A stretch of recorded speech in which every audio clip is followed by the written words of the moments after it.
Yes. More or less? All right. So we have two more panelists who've traveled from far to be with us. Very happy to have you both here. John Jiang, not Jiang. Everyone wants to pronounce it Jiang, but I know it's not pronounced like that. But you can call him Jiang if you want to. Yeah, perfectly fine. Perfectly fine. Is President and CEO of MICON International, LLC. He's based in Detroit. He's been promoting EB-5 investments since at least 2007. He has strategic partnerships and relationships with a huge network of immigration consultants and agents and consulting firms in China and other places, but I think primarily in China. And he's been assisting a number of regional centers in promoting their EB-5 investments and projects. And he's here to share with us a little bit about the mechanics of actually going out and getting investors and bringing them to the table. Dan Healy is co-founder of Civitas Capital Group. And Civitas has a contract with the City of Dallas Regional Center to manage the investments for the City of Dallas Regional Center. This is an excellent example of that public-private partnership that we talked a little bit about in the last panel. CDR is the City of Dallas Regional Center, CDR has a long track record of sponsoring successful EB-5 projects. They've done call centers, boutique hotels, I think assisted living facilities. They helped raise capital for a chain of Tex-Mex restaurants, probably a long list of other successful projects. And Dan's been really involved on the legislative side of EB-5. He's testified before Congress last year. His testimony was, I would say, key in getting reauthorization of the program. Some of you know it was up to expire. It's a 3-year pilot program. So we're very grateful for his efforts on that end. And he's consistently engaged in talks with Congress and helping, helping to sort of streamline procedures and work through some of the thorns and issues that we've had in the area. Dan has a long and successful career in real estate, private equity, and development, and he is also a securities expert. He was the chief compliance officer with NextBank Securities, 4 different FINRA licenses, and he was responsible for securities law compliance with respect to all issues involving brokers and dealers. And we're going to ask him to weigh in on some of the securities law issues that are presenting themselves in the EB-5 context, that present themselves especially in connection with promoting EB-5 investments. Let's start by asking you, John, where are the investors coming from in EB-5 in general? First of all, I'm very happy to be here. Thank you, Julia. Enjoy the weather very much, so it's much better than Michigan. And also, I want to make a correction on my bio. That was done quite a couple years ago, last year or something. So, MICON International is actually a Chinese company. It's registered in China. I just personally live in Michigan and stay in Michigan, so I'm kind of like independent contractor for that company. It's most. So just want to make that clear first. There are because obviously there are some SEC issues and stuff. I want to make sure we are in full compliance. According to last published result for the last year 2011, there are probably about 75 to 78% of all applicants for EB-5 came from China. So, and the first 2 quarters, I believe the number went up about 82%.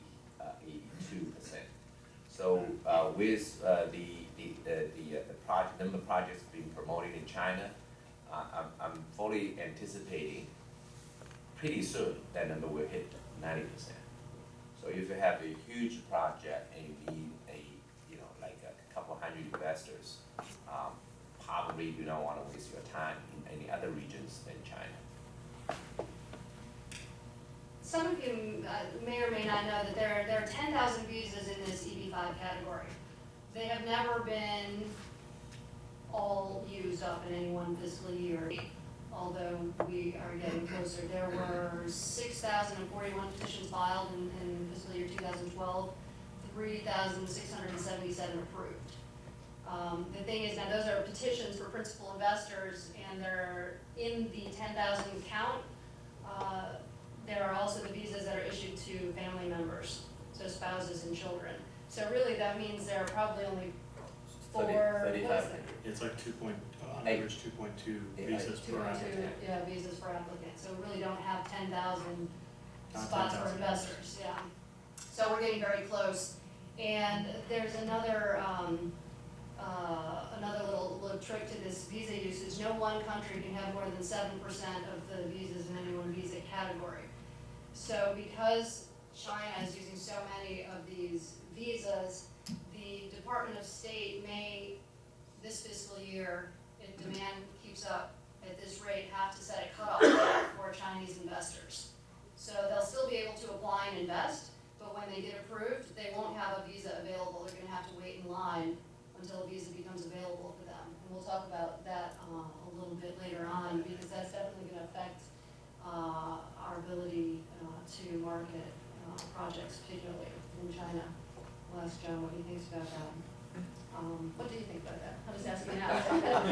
What kind of impact is that going to have on you? It's going to have a tremendous impact. One of the advantages for EB-5, at least from the marketing point of view, is that speed.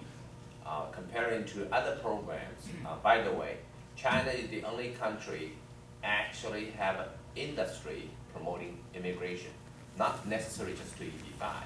They are all throughout the world. There are different EB-5-like immigration programs. Like Canada has been promoting their EB-5 for a long, long time.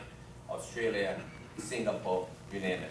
So the last couple of years, it seems sometimes people think that that's conspiracy, because the Canadian program, all of a sudden they raised up their threshold, they slowed down their process. At the same time, EB-5 just kicked in.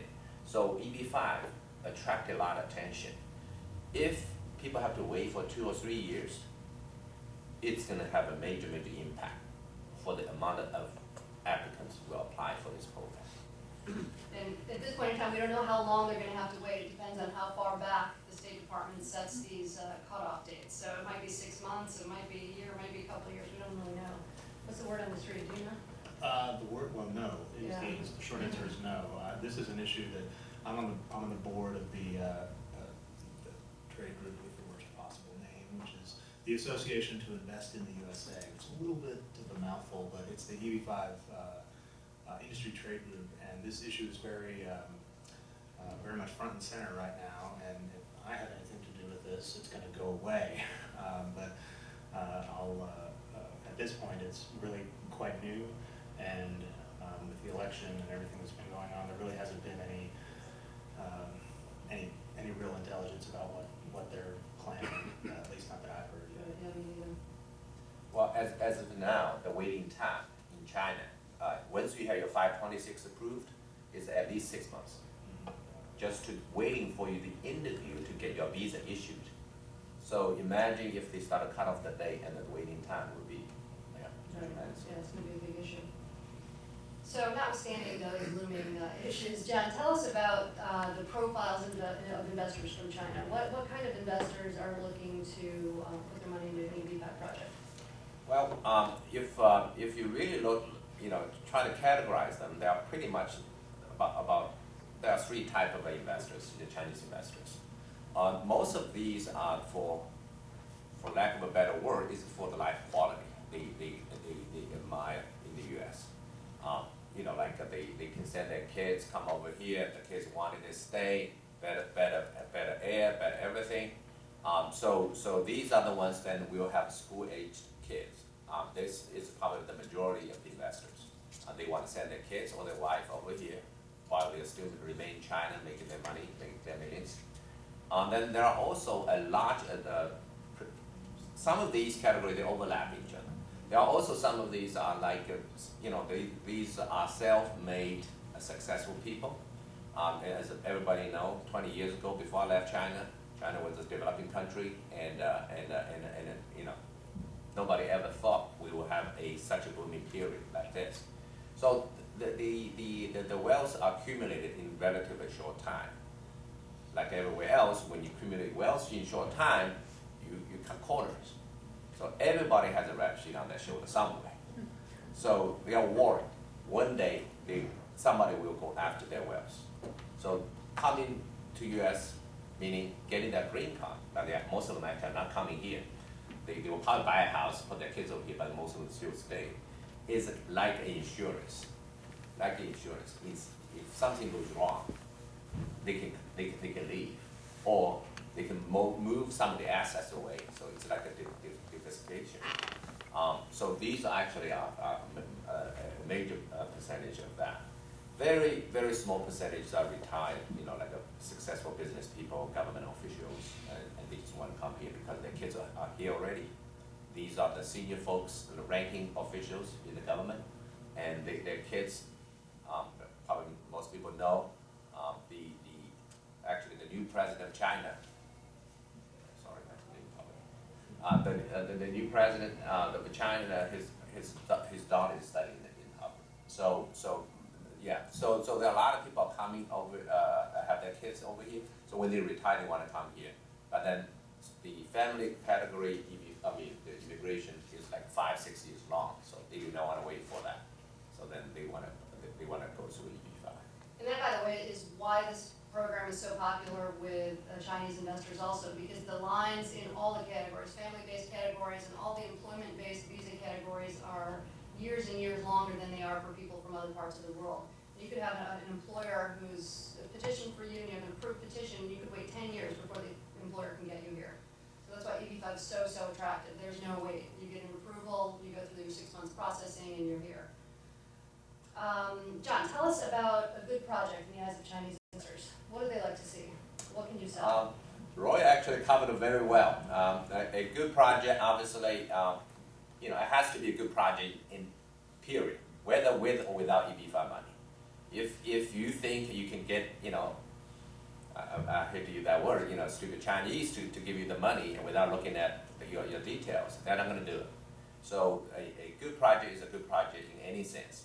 Now, for marketing purpose point of view, because China is still a communist country, and the government runs everything, or at least the majority of things, anything related to a infrastructure, like a hospital, like a school, like student dorms.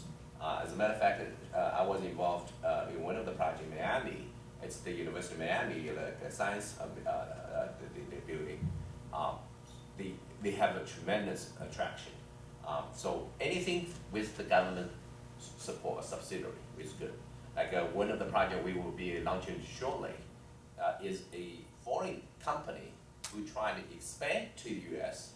Because of that, they were able to attract a lot of government support from all levels of government support, from federal government, from the state, from the county. So these support, money or other type of tax incentives will be considered as a additional like a due diligence, or whatever. So it's a qualification already went through. So to the Chinese investors, if the government already spent so much time to prove the case, then we don't have to spend as much time. So anything with government flavor is a good project. I'm not saying that pure private project can be considered a good project. But if you put enough equity, you have enough skin in the game, and the EB-5 money is like as in a senior position, it's all good. It can be marketed in the marketplace. What about in terms of industries? I mean, is it like real estate more than, let's say, manufacturing, or is there any, or as long as it's in? The real estate, especially a couple of years ago, has its special place in Chinese mind. Before, again, everything belongs to the government.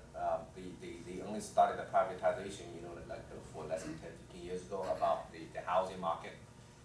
So people like to invest in the real estate EB-5 project because they can see something and they can associate the experience they had in China with the same they think it would be the same type of like outcome. But right now, if you ask me, I think it's a little bit overshooting on the real estate side now. Dan probably will have a different view on this. They are it just 80 to 90% of the EB-5 project right now are in the for the real estate. Yeah. So and then if it's good, it's just a name brand like hotels and good like government headquarter buildings and all that. It will still have its own place. Okay. Dan, does the answer to that question, was a good project in the eyes of the investor change if you're talking about investors from different parts of the world? Oh, yes. In our experience, yes, it does. We have a significant number of Mexican nationals that are investors, and they have a completely different take than Chinese investors, totally different. They tend to be much more sophisticated as a general matter. They tend to be much more focused on return, and because Mexican nationals have many more immigration options than Chinese do, they will pick and choose and take their time, much more than a Chinese national will, particularly one that's in a hurry. There's physical proximity; they can come and go. They can often deal with family members that are already here, so there's more flexibility. We have Russian investors who similarly tend to be much more sophisticated. They tend to be advised by professionals, which makes a big difference in the length of the sales cycle, this kind of thing. So, yeah, it definitely matters. I mean, there's very much a cultural element to the sales process in China or in any country. This is a question for both of you. Do you find that the investors want to invest in projects that are located near where they might want to live in the United States or near where they spend a lot of time, or does that? For Chinese investors, it does not matter too much because most of them will either live in New York or LA. Probably a super majority of them will live in LA. I know Miami is as good, but probably a very small percentage will come over here. Now, that does not necessarily mean if you're going to build a hotel in some small town in Alabama, it will have the same attraction as a bigger hotel in New York. But they still would like to associate a real estate project in a mature market, New York, LA, Boston, Chicago, rather than Miami, rather than a small town, like in the middle of America. How about for the Mexican investors or Yeah. other investors? No, generally the higher the level of sophistication, the less that matters. Mm-hmm. They're interested in whether it's a good investment. I mean, we have investments in mid-sized Texas cities that we've had no trouble getting funded because they're well underwritten investments. John, how do you go about finding good projects to promote? Wow, that's why I'm traveling to events like this when I'm in the States, and most of the time I spend in China. Basically, I do a lot, I guess discussions, talkings with project principals or with regional centers, and then whatever Roy just described is pretty much would be my take. First of all, I look for project is the absolutely no immigration risk, because nobody will give you money if there is any chance your project will not start, that there is a chance you will not finish. I can take a little bit risk on the return of the money, because that's 5 years down the road. People are happy living here. If you don't pay them back the $500,000, pay them $400,000, that's not the end of the world. But if it's 3 years later, they lose their $500,000 and then they have to pack up and then leave, somebody will put a contract on my head. I'm kidding. So how to make sure it's an EB-5 project? Then what Jeff just mentioned, I typically look for is a minimum of 30% cushion on the job count. So if you have 1,000 jobs, the maximum I can do is maybe $35 million, which means it's 700 jobs. And then that's on the job count. At the same time, I want to see enough skin in the game, meaning the developer putting enough equity in the deal. I want to share the failure and the success with us, not just let us take all the risk, and you take all the benefit. Yeah, that's pretty much my selection criteria. Okay, and once you've got a good project in hand, tell us a little bit about the mechanics of going out and finding investors. I mean, to those of us who aren't in the game, it's a really fascinating business in itself to me. It is. Right? It is. Actually, not too many people do what we do. There are like probably 3 or 4 different organizations being as the immigration agencies consultant or the regional centers consultant, whichever way you want to look at it. This is through a long, I guess, established relationship. It would be very difficult if you're a new regional center, you think you buy a ticket and you go to China, you have people waiting in the line and give you that $500,000, you're dreaming. It takes, if not years, at least months of hard work to visit the agents, like one by one. And the first trip, they probably will stop you at the door.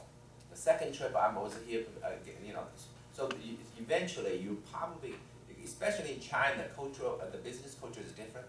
A lot of business is conducted on the dinner table. So this is always a challenge for me to go to because I don't drink too much. So, but to show your sincerity, you have to drink with them until you get into on the floor. Then it was the pat on the shoulder, John, you're good. Okay, come to my office tomorrow. We'll talk about it. So that is pretty much. So the EB-5 business in China, you are not selling as a regional center to the investors. You are selling to the agents. If no agents sign up with your project, it doesn't matter how good the project is, you're not going to be successful.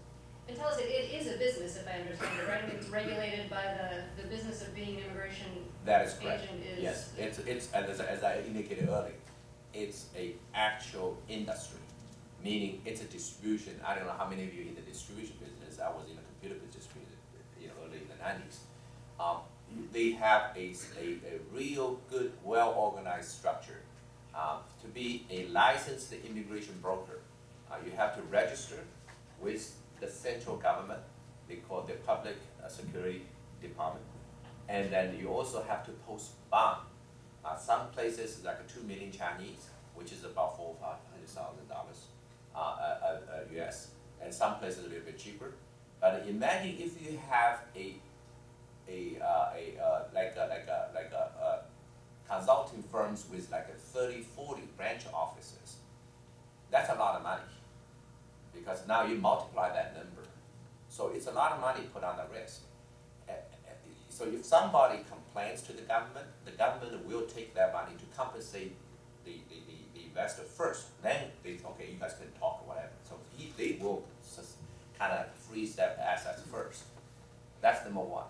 Number two, most of the regional centers charge a subscription fee. And that subscription fee, a majority portion will go to the immigration agencies. That's okay, people will argue about it. But they will not get that subscription fee until the 526 is approved. With the way it's going, it's more than a year. So from first day that your project goes into the market, the agent spends the money to promote your project. He has to wait for a year for the revenue to come in. So it's a deep pocket business in China.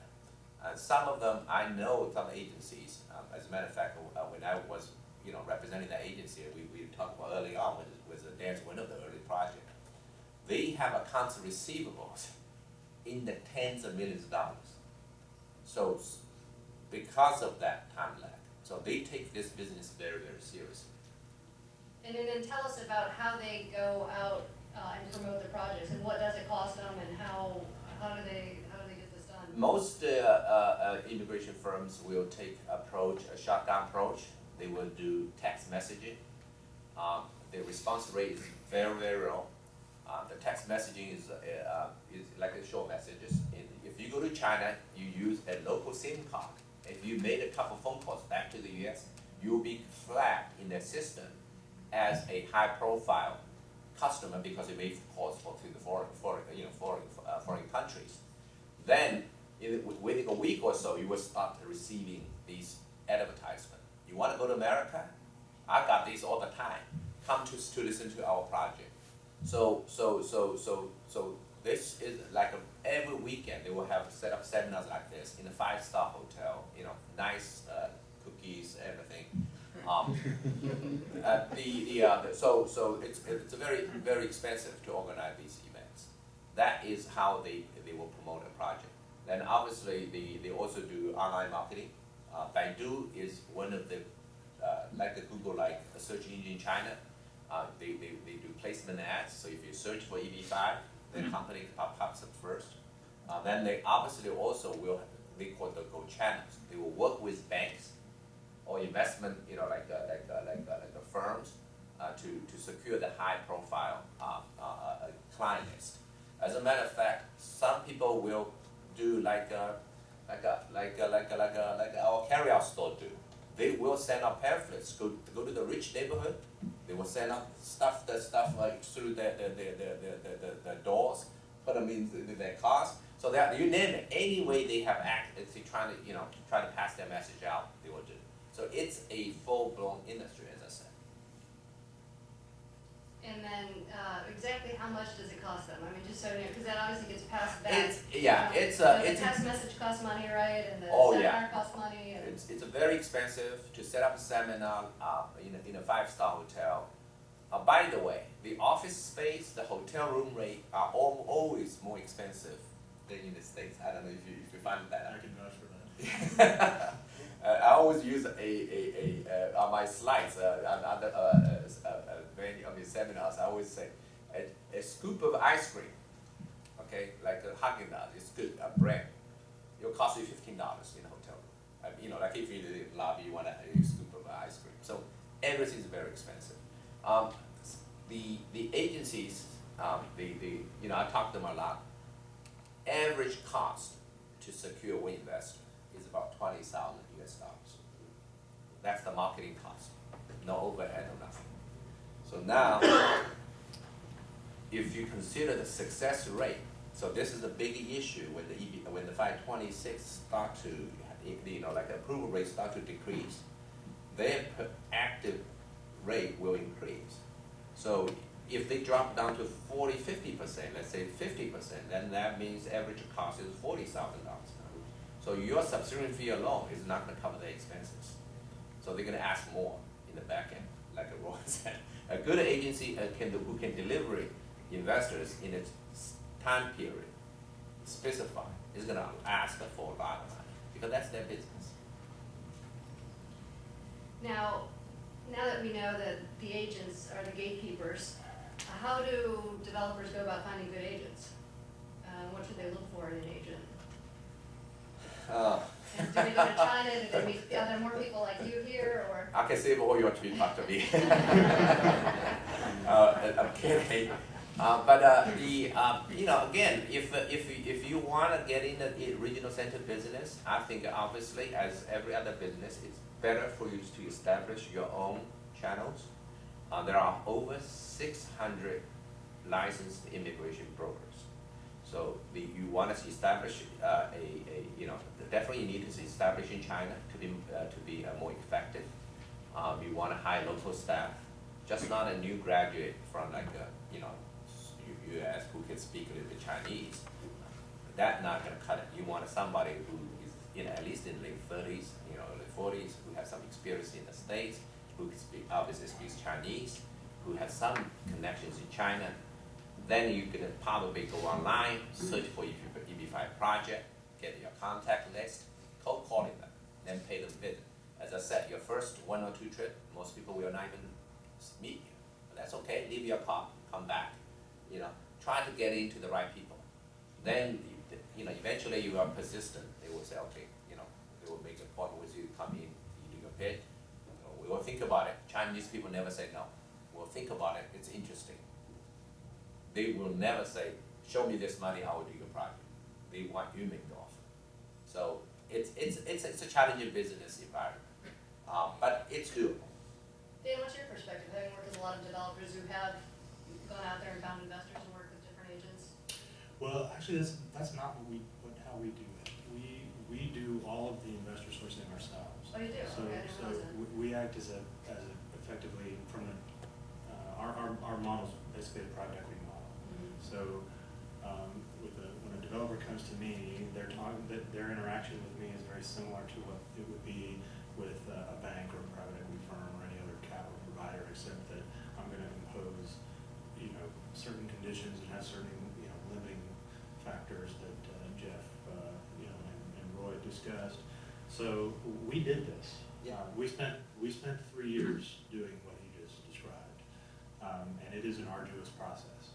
So my advice when, because I commonly get the question, from potential users of capital, well, why wouldn't I just do this myself? And my answer is, do that and talk to me in 2 years, when you're ready, because,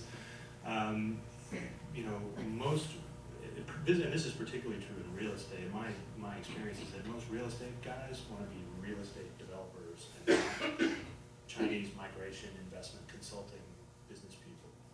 That it's a different business, and usually it's a more efficient use of everybody's time if they do what they do and we do what we do. That's why we've set it up the way that we have. So, but my experience is my experience. John's described my experience. It took us a long time to develop any level of comfort. Having a securities compliance background, U.S. securities compliance background, this business in China is like the Wild West.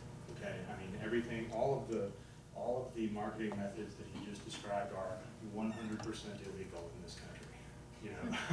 I mean you cannot do that, right? You can't send a text message to somebody and say, please invest in my private offering under Reg D of the Securities Act, and it's just not allowed. So it made me extraordinarily nervous, and we spent a great deal of time vetting we now work with a grand total of 3 agents in China. And we spent a great deal of time vetting them, and a big part of our criteria was their willingness to allow us to see their internal processes. Most of the time that ended the conversation. And we just weren't willing to proceed unless that was the case. So that's it's when you see kind of how that sausage is made, it's not for the faint of heart. That leads into my next series of questions. For one, can agents promote these projects to just anybody? Does the whole accredited investor thing apply? I mean, how do you? Yes, well, no. Well, the answer to that will vary some from securities attorney to attorney. I am not a securities attorney, for the record. I'm not an attorney at all, but I have fairly substantial compliance background, and believe me, I'm well advised. And the answer is, whether you decide to do this yourself or you decide to work with a regional center, it's important that you understand what steps they are taking to ensure compliance with U.S. securities law. Now, U.S. securities law ends at the U.S. border, at the ocean. So the SEC currently has not taken the position that they have jurisdiction over Chinese migration brokers, and even if they did take such a position, that would be difficult for them to enforce. But having said that, they certainly have jurisdiction over offerings that are done by U.S. issuers, and it is very important that your offering or the regional center that you're working with structure their offering in such a way that it is compliant and is not going to expose the user of the capital to securities liability, and probably as importantly, given that most of the transactions that we are involved in are some kind of asset-backed loan or investment in a company with substantial assets, and closing and certainty of execution is very, very important. It's been discussed here that the time it takes to go from the initial discussion to actually funding an EB-5 transaction can be quite substantial relative to the rest of the market. This is not a 60-day close.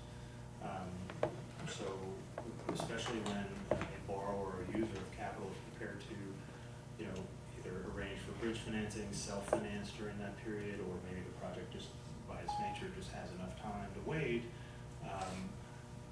there's quite a lot of planning that's going to go into that, and the last thing that you want to have happen is when you get toward the finish line, there's a compliance problem that blows up not just in the regional center space, but in the borrower space, because as you can imagine, there are many an enterprising trial lawyer that could put together a class action pretty quick. We've seen some litigation in the EB-5 space recently that I, am thoroughly intend to have nothing to do with, but I would definitely point out as a red flag. Okay, John, back to promoting projects. Do you, or do agents, I'll just ask generally, ask for the exclusive right to promote a project, or can developers have a couple different agents promoting the same project, or how does that work? Well, because of the functions we serve, we typically work on exclusive arrangements with projects we carry out. Then when we take the projects to China, by the way, we never actually sell the projects to the investors. We are always in the arm's length between, there's some always agents to go. We're not authorized to do that in China as well. So there are Chinese security laws, Chinese immigration laws does not allow us to do that. So then we will work with multiple agents for a certain project. Depends on that agent's time schedule. So everybody has a production line, right? So they have a throughput. Then if they already are promoting not so good project, but they're already committed to grow, doesn't matter how good my project is because it does not fit their timeline. So we will take a project to China, let's say next month we'll be launching a project. So we will do a tour throughout China, major cities, and then I will visit the people we already established, have business relationship with, and plus those cold callings like we just described, and then present our project. If they like it, then we'll work with their schedule. Say, when can you launch this? When can you participate? Then we will identify 2 or 3, because you don't want to cannibalize yourself. In each city, then so that they can coordinate your effort. Now, if you want to go there yourself, like Dan said, he only works with 2 or 3 agencies, so it's a little bit better. But if you want to promote a project in your China, most likely, one of the key agencies will ask for exclusiveship. It's like everything else, because if I have the exclusiveship, I control the process. I can sell whatever I want to sell. We mentioned about the fees and all that. The agencies also charge the so-called immigration consultancy fees on top of the admin fees as a commission. So if they're competing companies, then their consultancy fees obviously become the issue because they can't charge, say 10 grand while somebody else is charging 5. So the big projects, you are big companies, you will ask for exclusiveship. But then there are a whole bunch of smaller companies who does not want an exclusive. And they, as a matter of fact, these are almost like, like those small fish flow by the big shark. They want to set up a big company promoting the project. Then they tag along. They sell along with the same project. So it's a different flavor. I always like to use the analogy of you trying to sell anything, like a traditional distribution product. Same theory applies. If you like, you can give exclusive. If you don't, just set up your own distribution channels, but you may sell a little bit slow. So if they have an exclusive right to promote a project, can the developers ask them to promote only their project, or are they selling another? They're the only ones selling yours, but can they sell, 3 or 4? Sometimes people attempt it. Typically, you will always have, I guess, resistance at least, right, Dan? Yeah. Yeah, that's a case, but it depends on how much the parties need each other. Yeah. I mean, that's just a standard. At this time, it's a buyer market. So if an agency is willing to work with you, especially on an exclusive basis, you really actually should be very thankful. Now, but at the same time though, you got to be extremely careful. I'm a Chinese. I'm not trying to bash the Chinese business or the Chinese culture. Because of the last 10 years or so, the business environment involved so much, you will find the commitment level or your expectation on the commitment level is not as good as we can expect over here. That means somebody can make a full commitment to you, say, oh, we'll do the project, let me have the exclusive, we'll sell off for 3 months. You give them that exclusive for 3 months, 2 months later, they have another project come along, pays more, sounds better, easy to sell, they will drop you.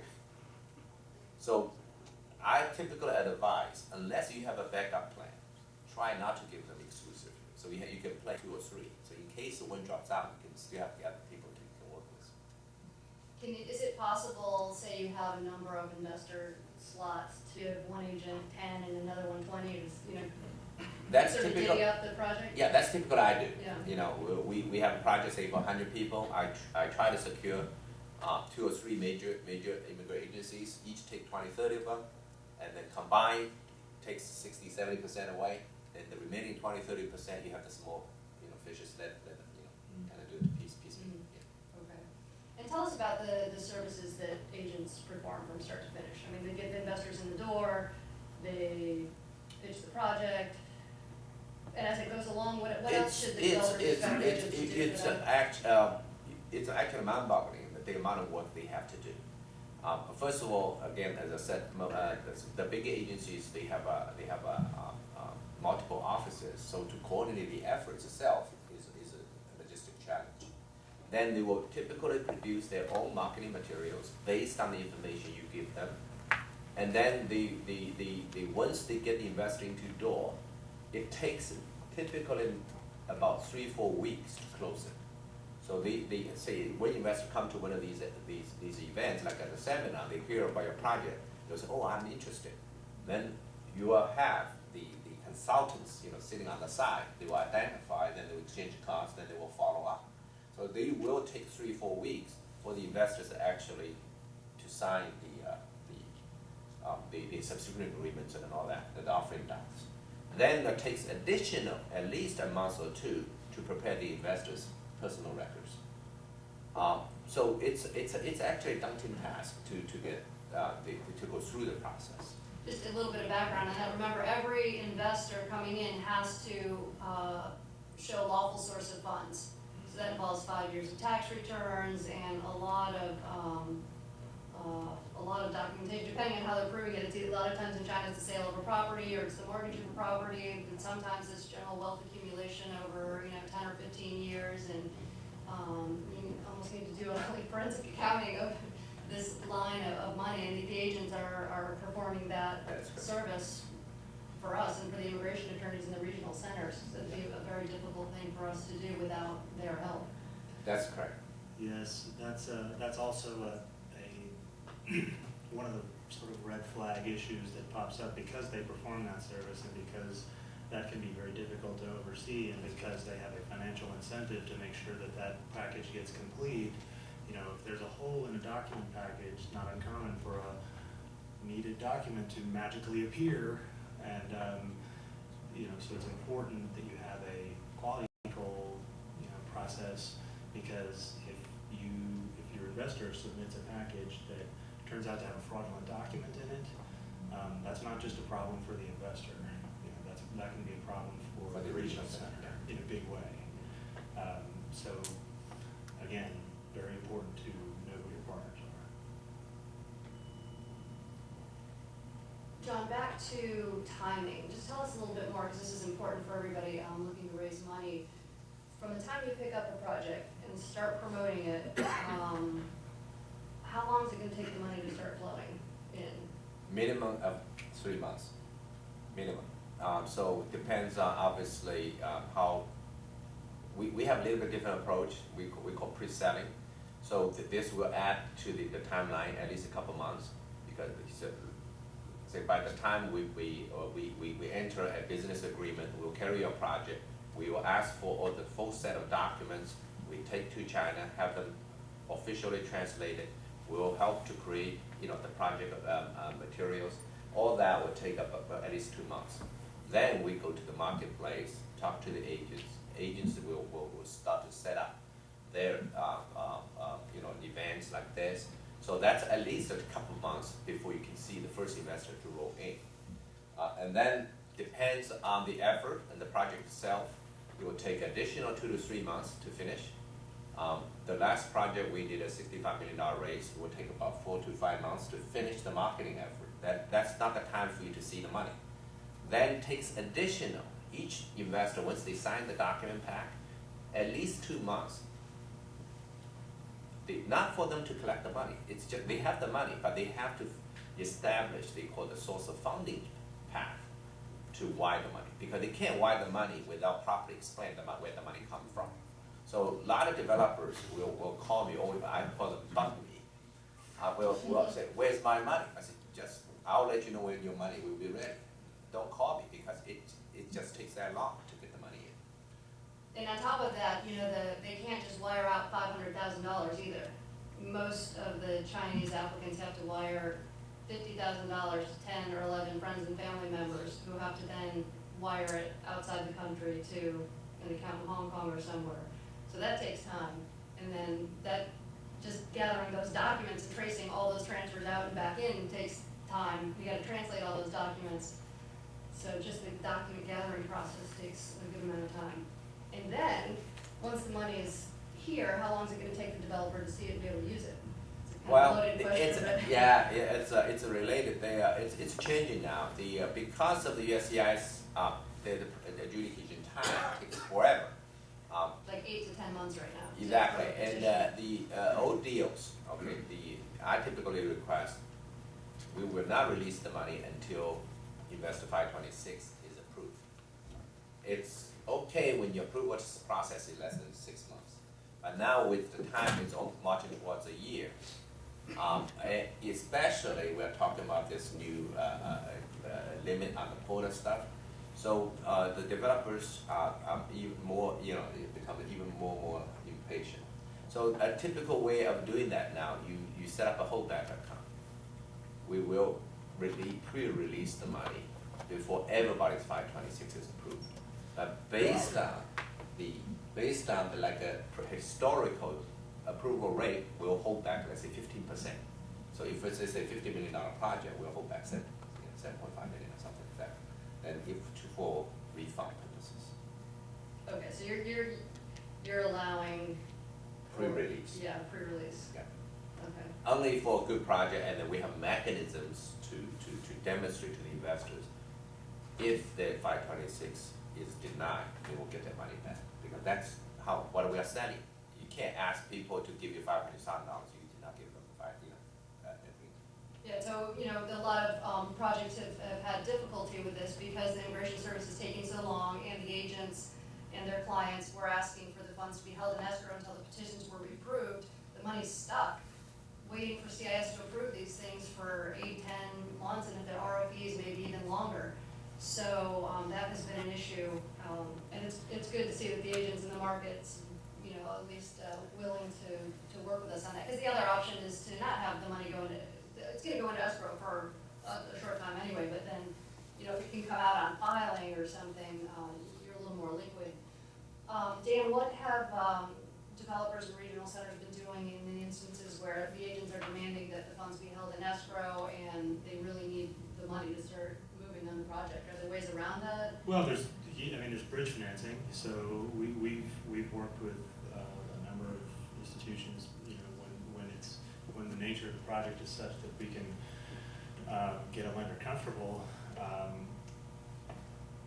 you can arrange for a bridge loan if the project can fade the cost of the bridge loan. I mean, somebody's got to pay that lender, the interest and the costs and whatnot. That was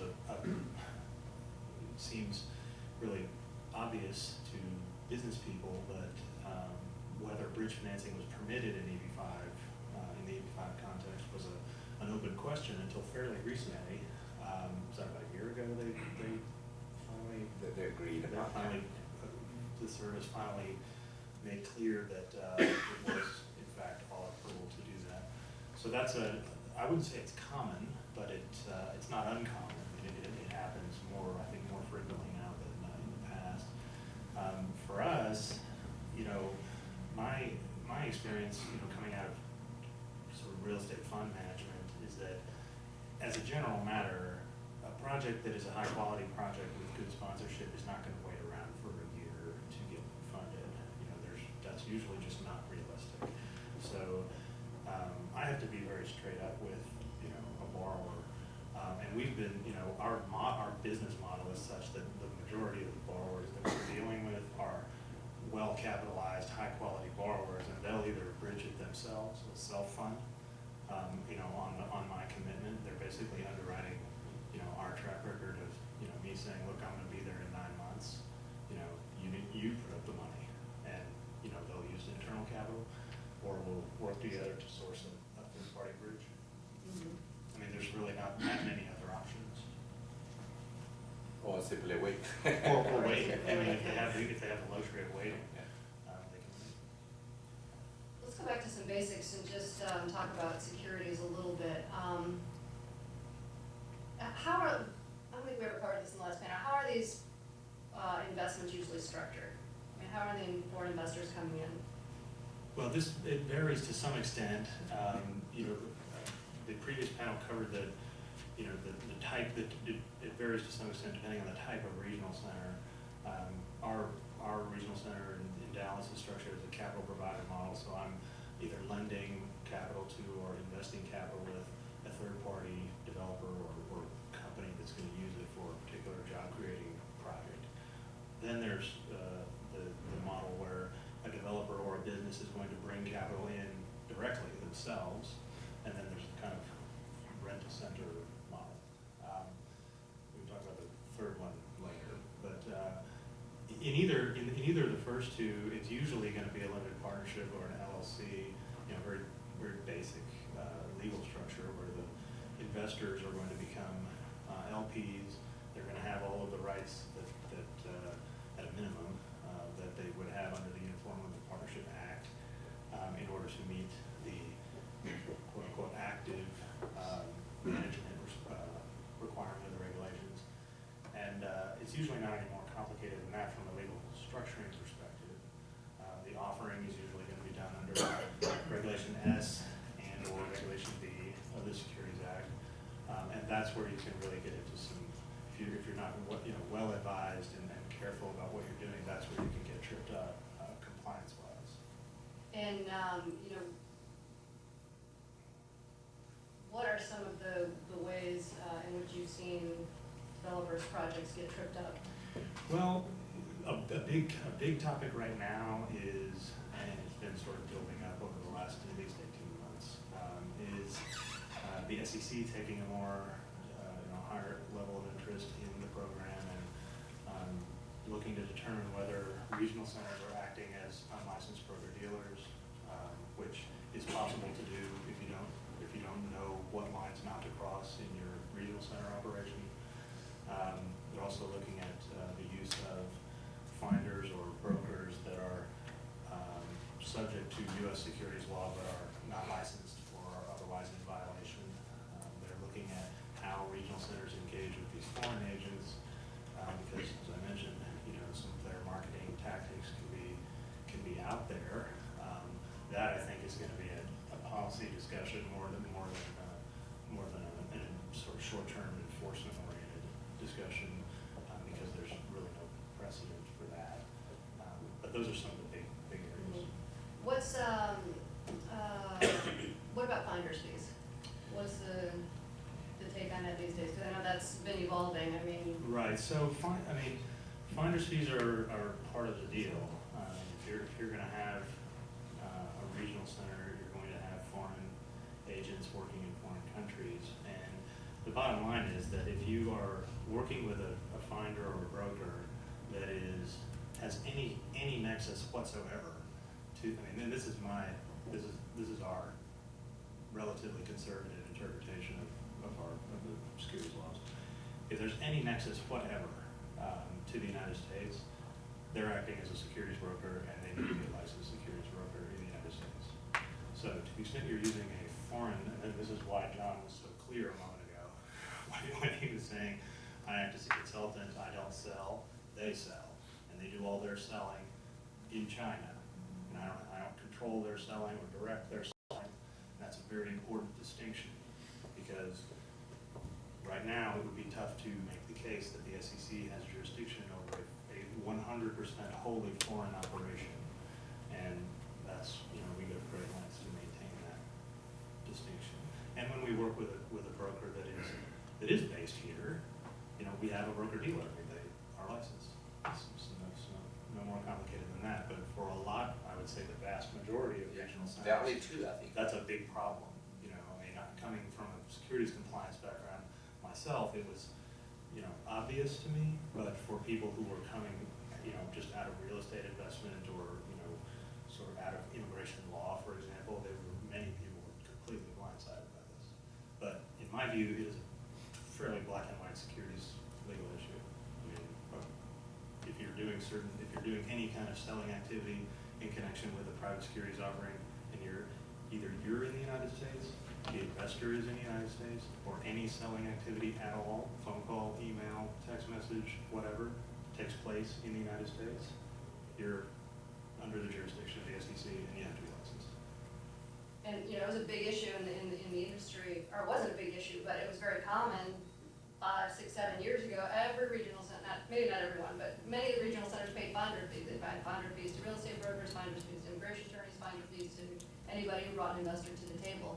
And now that the market's a little more sophisticated, most of them don't do that anymore. And Dodd-Frank really shined a light on this, on finders fees in investments generally, not in EB-5, but, there's a renewed regulatory focus on this, with the sort of pay-to-play stuff that happened in New York and New Mexico with institutional placement agents who were sort of acting as finders and weren't licensed. Those days are over. And, the corollary in the EB-5 space is obvious, in my view. Is there such a thing as a pure finder, or are there any exemptions for pure finders? Well, I would defer to one of your securities partners on that. The narrow answer is yes. There's a no action letter out there that involves, I can't remember, it's a musician, I can't remember who it is. But the answer is it's an extraordinarily narrow exemption to the extent that it exists at all. The SEC personnel have different takes on it, but in general, they will tell you that if it continues to exist, it's extraordinarily narrow, and as a practical matter, it would be very difficult to qualify under it. And what are the consequences of the SEC becoming aware of an unlicensed finder? To the regional center, to the finder, to the investors? Well, theoretically, if a broker or finder is operating as a broker and is not licensed, then that person is in violation of the law, and there are penalties.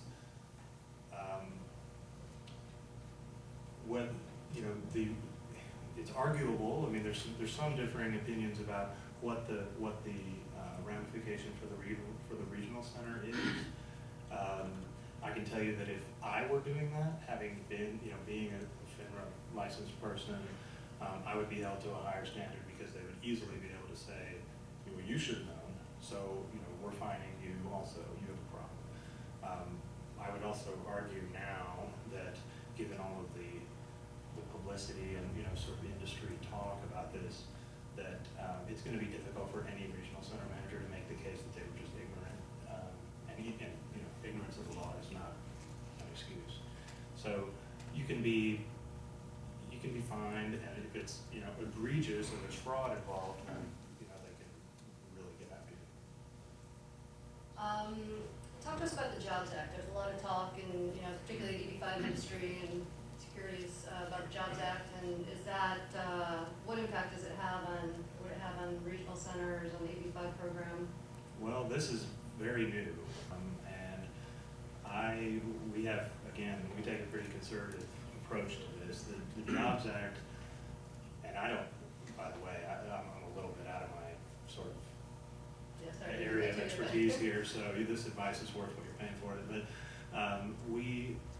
our internal approach after consulting with our securities attorneys is we're not taking advantage of the new.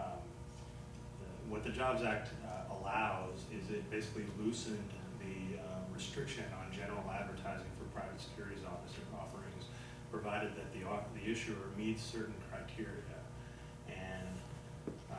I know most of the criteria off the top of my head, but I don't think I want to try to recite them. Yeah, I don't either. One of the really important ones, though, is that every single investor in an offering where the issuer is going to take advantage of these new looser rules on advertising, every single investor in that offering must be accredited, okay, which is different from the previous regime, which is still in force. They're not required to take advantage of this.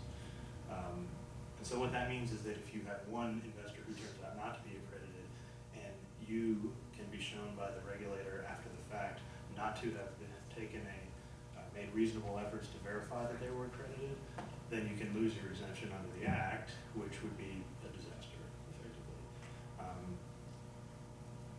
One thing I would add, the other major problem, just to add to the previous question that you asked me about what happens if there's an unlicensed finder, the other problem with that is that if a security sale takes place in the United States and there's an unlicensed finder or broker involved, investor has a right of rescission, so they can unwind it.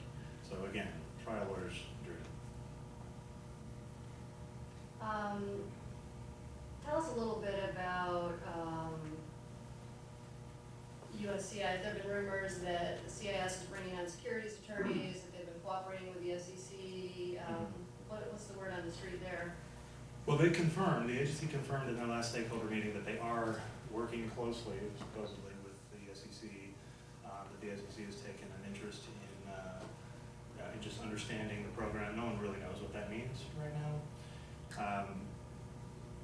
My personal view is that it probably ties into, with what we've just been discussing here, that, they want to understand how the program works. I think they're particularly going to want to understand, are regional centers broker-dealers? Or can they be under certain circumstances? Must they register?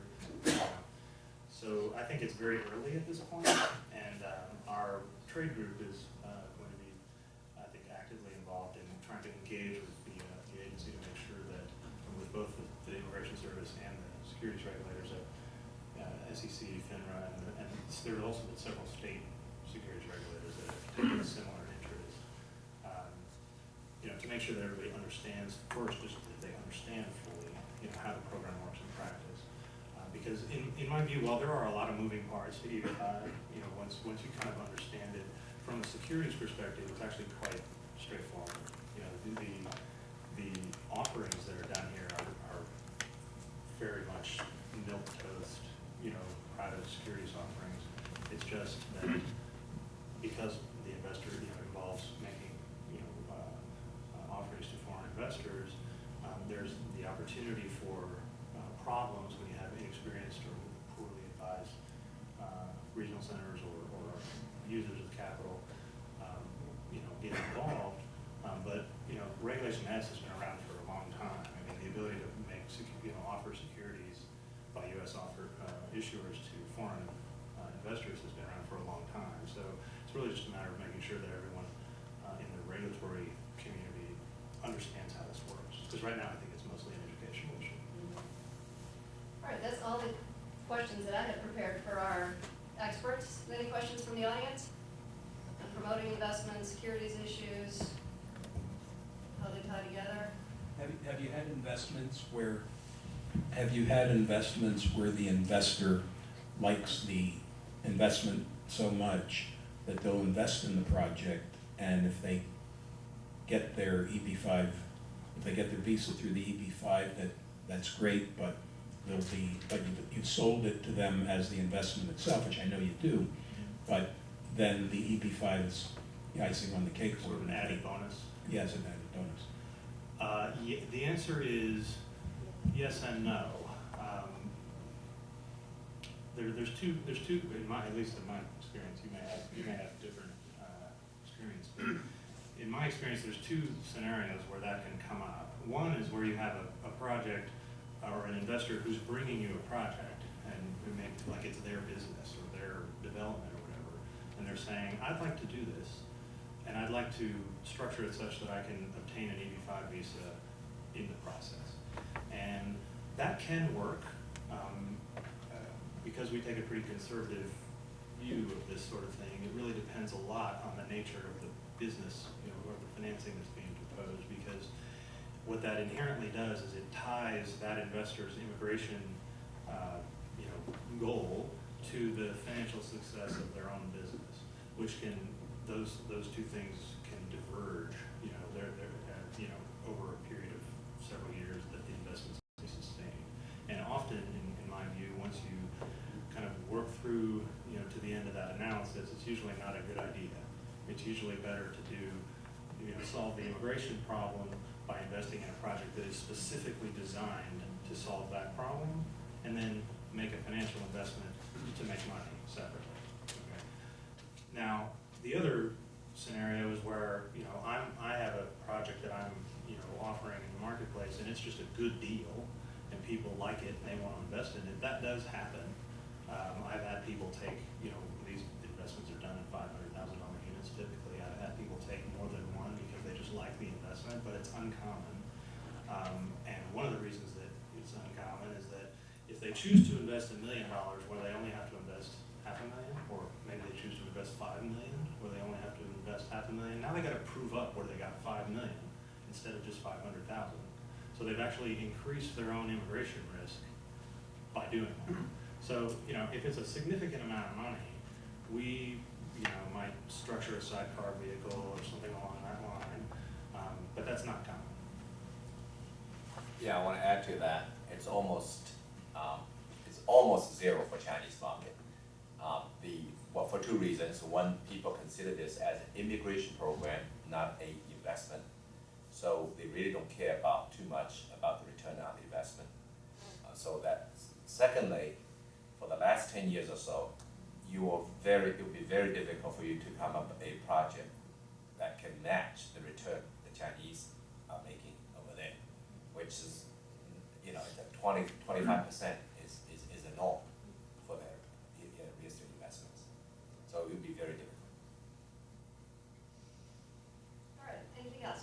Yes. In terms of branding from a Chinese perspective, do you find it is beneficial to be affiliated with a city government or have a state government for like a regional center?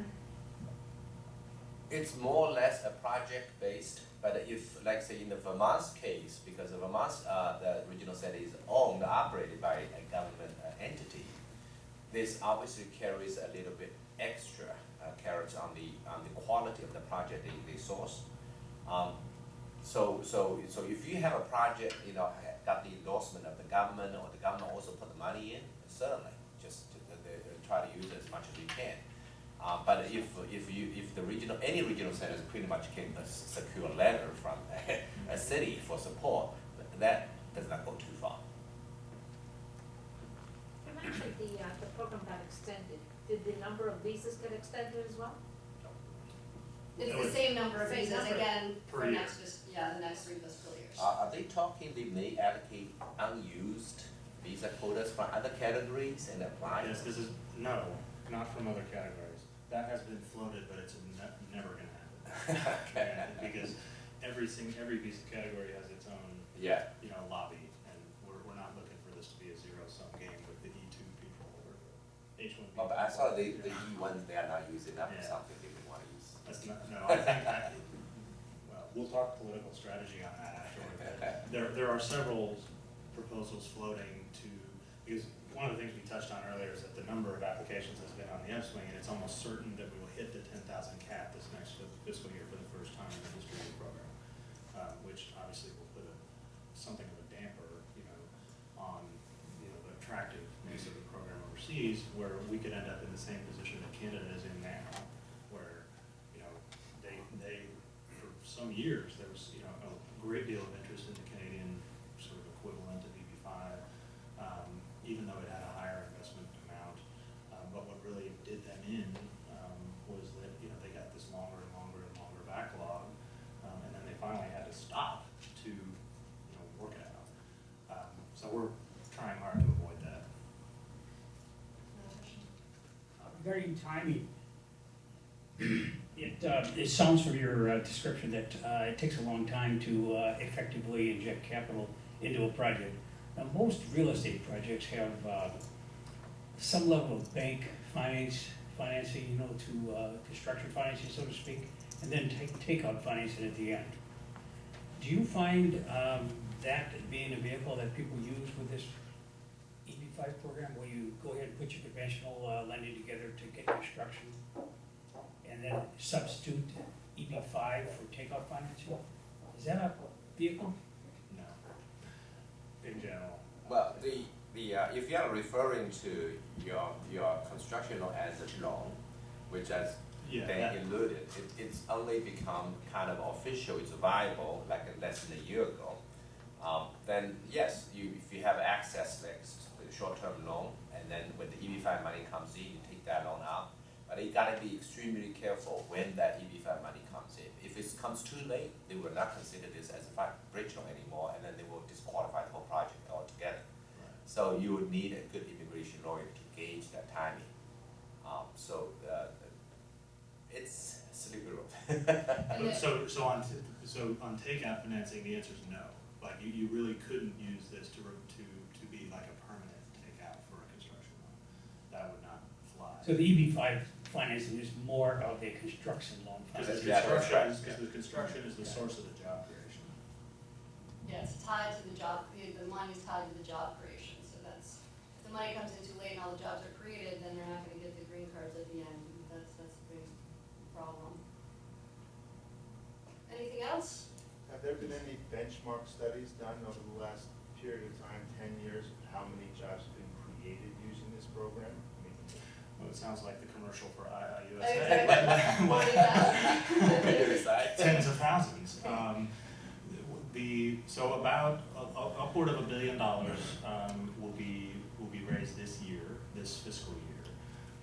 And I'm embarrassed to say that I can't recite off the top of my head the total program historical job creation, but I can tell you that we're talking about hundreds of thousands of jobs since 2008. So it's significant. Profit and non-for-profit can qualify? No. Not really, yeah. The regs specifically prohibit EB-5 investment from being deployed into a nonprofit organization, but having said that, it is possible to structure transactions that involve nonprofit organizations as long as they are not the direct recipient of the capital. So maybe if the investors are investing in a new commercial enterprise, which is making a loan Right. to a nonprofit, that might work. So Should work. a number, it's been done. I mean, this project that John mentioned with, that was the University of Miami? Yeah. Right, so obviously the University of Miami is a nonprofit institution, and, it can be done, but it's important that be structured properly. Any other questions? Have a chance to ask more at cocktail hour. So if there are no more questions here, let's all go upstairs. We'll have some more time to network and talk to the experts. We're going to the 42nd floor. And we're gonna go down the sky lobby and then outside, Oh, we're going outside? yeah, Oh, around the okay. terrace. I've already misdirected a few people in case. Also, if anyone would like to leave their business card on the table, we recorded the event, so we can send you a DVD of the receipt of that. Thanks very much. Thank you. Thank you both for being here.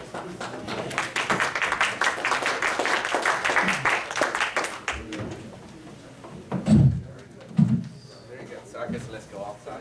Yeah. Research for the